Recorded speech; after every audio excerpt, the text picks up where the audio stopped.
And then also, I saw a Kevin Durant is greater than Larry Bird argument as well. I saw that pop up. I think two people might have mentioned that actually.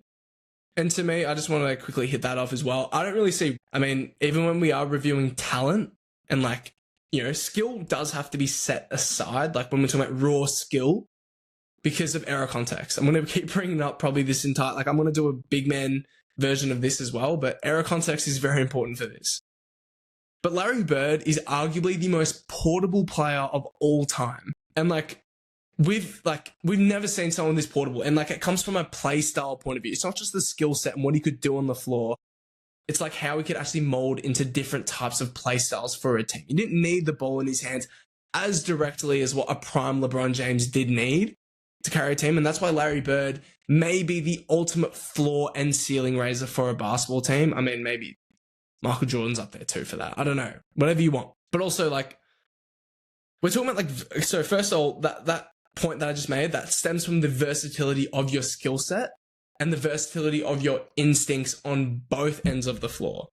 Like, we're talking about a guy with the top tier, most exceptional hand-eye coordination as a passer, shooter, and post scorer. And someone with just absolutely exceptional feel, just like far beyond his time too. I mean, the off-ball value and the exceptional scoring diversity for his time is what made Larry Bird just a straight freak talent built upon skill and cognitive strengths for his time. Like, that's why. And like, you know, let's go into it. Let's talk about accolades and achievements, because that actually doesn't differentiate KD and Larry that much. Like, obviously, longevity argument leans towards KD as well. We don't need to get into that. In terms of accolades and achievements, Larry won 3 MVPs in his career to KD's 1. And they came all in a row. So just a top-tier dominant peak individual stretch. And in that 3-year stretch as well, let's talk about it.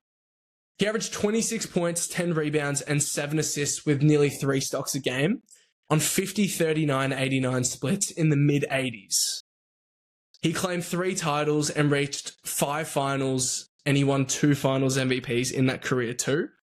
And in that run, there's in that individual run, and like there's a clear gap there between him and KD in that department as well, like in terms of like the actual winning success.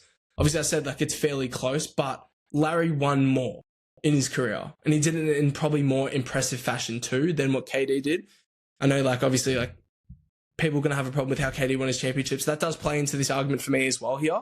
Obviously, Larry had an insane team grown around him from the get-go. Like, the best basketball organization at the time as well, but does play into, like, I think Larry's championships was just a bit more impressive in that fact. But also, like, Larry as well, like, for the time, he was the best player in the world for a pretty jagged period of time, considering that he did share that title with Magic Johnson throughout the 80s, depending on what season as well that you decide to look at. But he was the best player in the world for multiple different years. If you look at KD's career, to me, I don't think he's ever had that individual hold over the league. And, like, that does leave, like, a lasting footprint on KD's legacy in the NBA. I think he was a top 3 player on the planet for, I don't know, maybe from, like, 2012 to 2019, 2020, maybe. But I don't even know if he ever cracked that second best player when Steph arrived on the scene. And Steph, I think, actually competed with LeBron when we're talking about actual value to a team. Finals MVPs set aside. I don't care about that. Steph's actual value is something that we've never, ever seen before. And he gave LeBron the best, like, debate as the best player in the world, in my opinion, when we are talking about the most valuable and impactful players at the time. And so that's where I do take Larry Bird over Kevin Durant in this argument. And, like, that's where, like, the reasoning does stem from. So that's why LeBron, clear number 1 to me. Larry Bird, as from a talent and for how he dominated his league and from a winning standpoint, there's a pretty clear gap between him and KD. And I have KD at number 3 because he may be the second, or he might be a top 3 most portable talent the game has ever seen. Transcendent talent with the skill that he brought at his size. And he did climb the mountain twice and prove just how dominant he can be when he gets onto that stage. And he did that with multiple different franchises. And, like, when I'm not saying he won with multiple franchises, I'm saying he got to the top stage of the NBA world and proved just how great he actually can be on that stage with multiple franchises.